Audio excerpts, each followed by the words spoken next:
Assalamualaikum warahmatullahi wabarakatuh. Oke, ketemu lagi bareng gua di sini ya, di channel gua.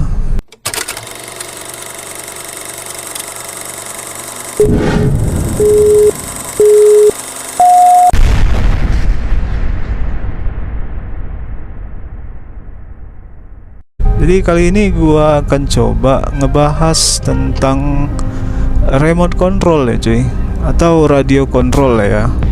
Menurut pengalaman pribadi gua ya. Jadi gua di sini nggak ada mengambil dari satu blog atau dari artikel manapun tentang apa yang gue jelasin di sini. Ini adalah asumsi pribadi dan pengalaman pribadi gua. Oke cuy. Oke, jadi gua jelasin lagi ya. Gua memberikan ini berdasarkan pengalaman pribadi gua ya. Jadi kalau misalnya ada sesuatu hal yang kurang berkenan di kalian atau nggak sesuai sama apa yang gua ceritain atau yang gue bicarakan ini, kalian bisa kritik atau sarannya ya bisa aja sih. Gue salah karena gue juga kan manusia ya cuy. Jadi nggak menutup kemungkinan apa yang gue bicarakan, apa yang gue kasih tahu ke kalian itu benar adanya. Kalau misalnya kalian punya asumsi yang berbeda ya silakan. Dan kalau kalian punya kritik dan saran maksud gua, jadi kalian bisa langsung aja ke komentar ya cuy ya, atau langsung ke Facebook pribadi gua. Itu linknya udah gua sertakan di deskripsi. Oke cuy. Jadi gua akan coba ngebahas satu persatu ya, tapi gua akan lebih spesifik ke salah satu tipe dulu ya. Oke. Jadi gue coba lanjut ya. Jadi radio control gitu. Radio control itu ada beberapa macam ya cuy. Jadi gue akan menjelaskan satu persatu ya, menurut apa yang gue tahu ya. Oke lah, gue langsung aja. Jadi RC ya, radio control gitu.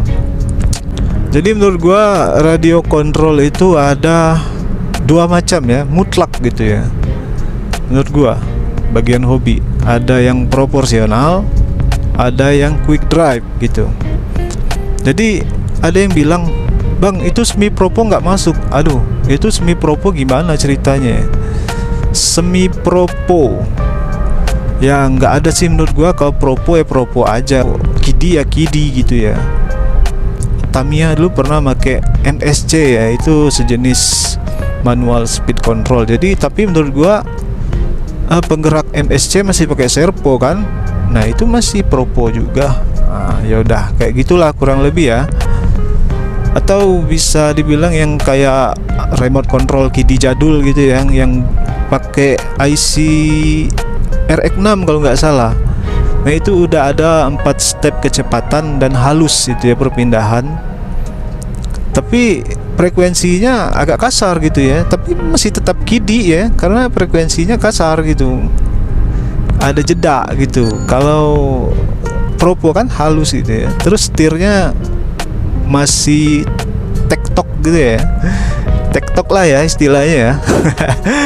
Ya udah, jadi menurut gua nggak ada itu yang namanya semi propo ya, yang ada cuman proporsional sama quick drive. Oke. Jadi gua mau sekali ini mau bahas yang spesifik ke remote control quick drive dulu lah ya. Mungkin kalau ada waktu lain kali gua akan coba bahas yang proporsional gitu. Oke cuy, lanjut. Oke, apa sih RCKD? Ya itu RCKD adalah singkatan dari radio control quick drive ya cuy. Jadi menurut gua, asumsi gua, RCKD adalah saklar elektronik jarak jauh gitu ya. Jadi sekumpulan perangkat radio jarak jauh yang manajemen saklar elektronik gitu ya. Oke, jadi kurang lebih gua dapat pahamnya seperti itulah ya, karena memang di dalam RCKD itu kebanyakan adalah saklar elektronik yang dimodifikasi lah gitu ya. Jadi semacam ya dijadiin radio kontrol lah gitulah ya. Nggak tahu sih gue jelasinnya dari mana sih, tapi yang gue nangkep sih seperti itu ya. Oke, nangkep kan? Gue lanjutin lagi yang masalah RCKD ya. Next. Jadi RCKD ini dibagi ada beberapa macam ya. Itu maksud gua kitnya gitu ya, sasis gitu, yang sudah banyak tersedia di pasaran gitu. Ada yang model off-road rock crawler ya gitu kan. Ada yang model kayak Sanzuan yang sasisnya rigid gitu, yang datar kayak papan gitu, yang nggak ada shock breaker ya. Yaitu udah 4 WD biasanya ya. Nah, terus ada yang 4 WD tapi menggunakan double dynamo, yaitu seperti kebanyakan di merek NKD atau ya merek-merek Cina lain lah ya, yang pakai double dynamo. Terus ada yang merek model-model 2 WD, yaitu kebanyakan merek Randa dan merek-merek yang lainnya ya, yang merek-mereknya nggak bisa gue eja gitu ya. Banyak sih modelnya, tapi yang kebanyakan yang sekarang yang banyak diminati adalah kayak model off-road gitu ya, yang rock crawler ya, sama yang drift gitu, yang pokoknya 4 WD lah ya. Kelebihan dari RCKD adalah gampang dimodifikasi. Menurut gua gampang sekali, dan part-partnya banyak yang jual atau banyak kita ambil dari apa aja bisa. Dimasukin propo oke, pakai elektronik propo oke, pakai elektronik yang lainnya juga oke gitu kan. Jadi menurut gua ya RCKD itu ideal ya buat pemula kayak kita gitu, yang nggak terlalu banyak budget buat mikirkan masalah hobi gitu kan. Ya alternatifnya adalah bermain dengan RCKD. Oke cuy. Jadi kebetulan gua udah lama ya ini bermain di RCKD, jadi gua sedikit banyak tahu lah ya kelemahan-kelemahannya. Itu banyak ada yang bilang itu RCKD nggak enak lah ya kalau dipakai buat drift, tapi enggak aja menurut gua. Temen gua banyak yang pakai RCKD yang sedikit dimodifikasi steeringnya biar lebih patah, itu bisa aja ngiringin kit kayak Street Jam Ota R31 gitu kan. Banyak kok yang bisa ngiringin ya. Oke, dan rata-rata mini drift RC gitu, yang mini yang kayak NS drift atau apa itu kan basicnya KD semua ya. Menurut gua sih ya. Kayak NS drift itu udah banyak gitu yang bisa main mininya, dia ngedriftnya halus gitu kan. Iya, tapi yang gua belum pernah ketemu ya off-roadnya yang dibuat seperti off-road yang beneran yang pakai regulasi itu ya. Itu enggak, gua belum pernah sih lihat orang make kit KD ya, karena kalian tahu sendiri lah ya, kalau off-road itu kan mainnya agak berat ya gitu kan, lebih dominan ke torsi ya. Sementara part-part yang ada di sasis atau kit RCKD itu semuanya ya maklumlah toys grade ya, jadi kelas mainan ya. Jadi dibuat ya apa adanya aja itu gitu kan. Yang rusak ya udah ganti baru gitu kan. Kitnya nggak sebaik dan sebagus atau sehalus dari kit proporsional atau kit memang RC untuk hobi ya. Tapi disitulah kelebihannya yang menurut gue, yang membuat gue lebih kecantol sama KD, karena kita bisa lebih menyempurnakan. Oke. Jadi gua orangnya lebih suka menyempurnakan atau memodifikasi suatu barang yang dari barangnya yang biasa aja menjadi luar biasa. Oke. Siapa yang satu pendapat sama gua? Ya artinya kita satu jalur cuy. Yaudah, gue next kita lanjut lagi bahas ke bahasan selanjutnya.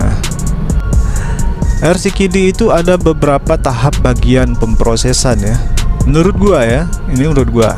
Kalau ada ralat dari kalian atau sesepuh senior ya silakan di komen ya cuy.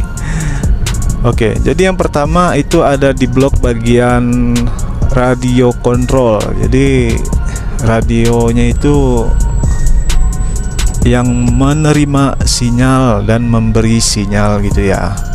Oke.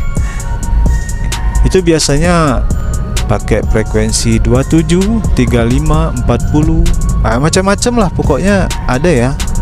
Jadi sebenarnya apa aja yang berpotensi bisa menimbulkan radio kontrol itu bisa dijadikan radio dalam remote control KIDI ini ya. Contohnya seperti tadi ya, yang pakai MHz itu bisa, gigahertz bisa, WiFi itu bisa juga ada yang buat gitu ya.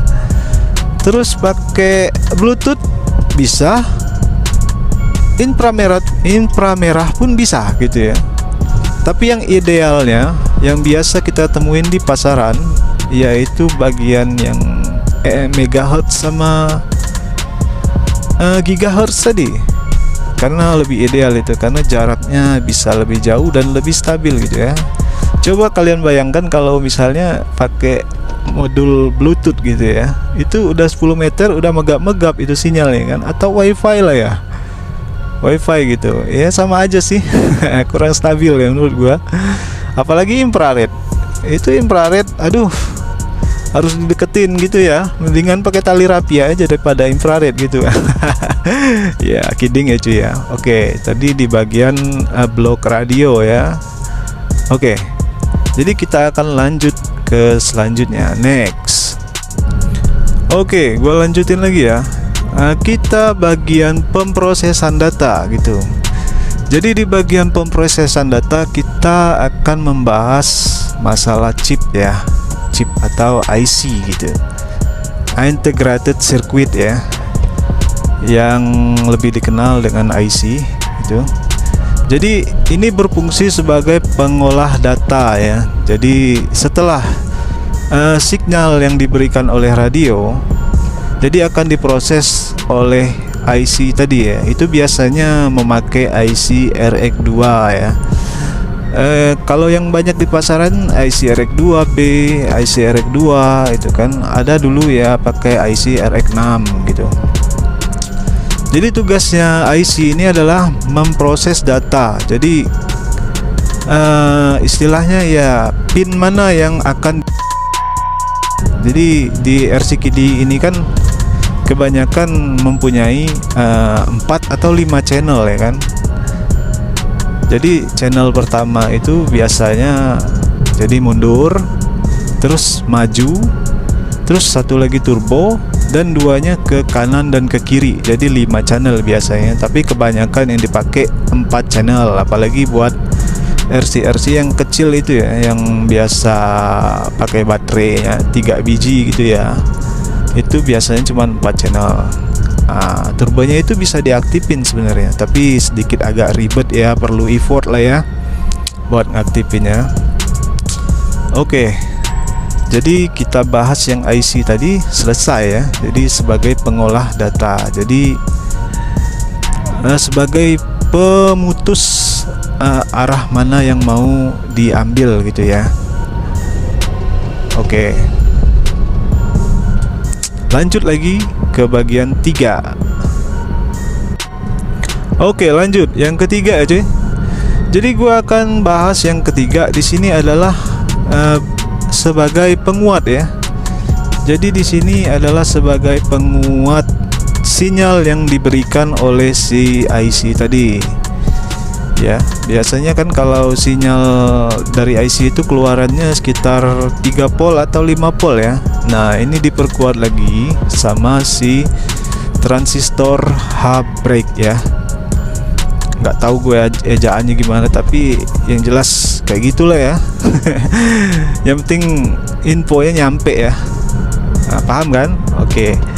Jadi di sini adalah susunan keempat transistor.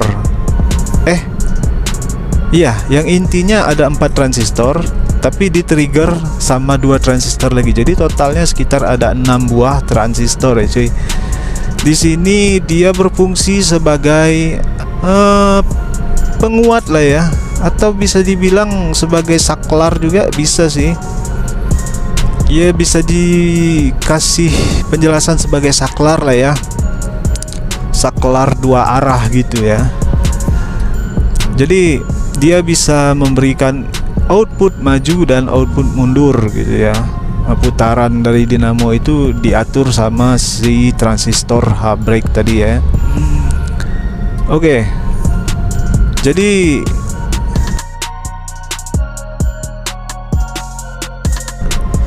ada dua macam ya di bagian ini ya, bisa dipakai transistor tadi, terus bisa pakai relay gitu ya. Jadi gua bahas yang H-break dulu ya. Nah, jadi susunan transistor ini kelebihannya lebih smooth. Nah, tapi ada kelemahan itu transistor ya. Kalau transistor itu kelemahannya di panas ya cuy. Jadi nggak bisa terlalu banyak menggunakan voltase yang lebih tinggi gitu, karena terbatas kan. Terus nggak terlalu tahan sama panas gitu. Jadi rawan jebol transistornya. Nah itu transistor ya. Jadi yang bagian resistor udah. Oke, gua bahas relay lagi. Nah di relay ini kebanyakan kalau RC KD yang 1/10 itu udah memakai relay cuy, karena beban dinamonya lebih berat gitu ya. Dinamonya juga lebih gede, terus memerlukan arus yang gede juga. Nah, jadi di sini digunakan sebagai penyambung dan pemutus arusnya gitu kan. Jadi bisa memakai volt berapapun gitu ya, maksimal yang bisa ditampung sama dinamo lah ya. Walaupun itu relay juga punya batasan ampernya ya. Tapi kelemahannya adalah yaitu kalian harus siap-siap banyakin gear ya, karena terlalu spontan itu bisa merusak part-part gearbox yang ada di dalam RCKD kalian. Oke, gimana cuy? Udah mengerti? Udah paham belum maksud yang gua tunjukin tadi? Atau kalian masih bingung nih? Oke, kalau masih bingung, gua akan coba jelasin secara analogi ya cuy. Oke, gini, gua akan coba jelasin secara analogi. Semoga kalian lebih enak gitu ya menerjemahkannya ya. Jadi gini, di situ kan ada tiga macam blok yang mengatur di bagian remote control ya. Jadi gua akan bahas satu-satu gitu ya. Jadi yang berfungsi sebagai radio itu gue analogikan gue sendiri gitu ya.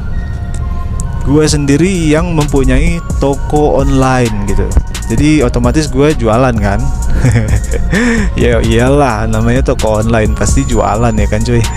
Oke, jadi yang radio gue analogikan gue sebagai penjual online. Yang kedua adalah prosesor tadi ya, atau IC ya. IC tadi sebagai pemproses data, gue analogikan sebagai kurir. Ya kurir di sini ya sebagai pemprosesan barang lah ya, pengantar barang, pemproses barang gitu kan. Seperti JT Wahab lain lah ya.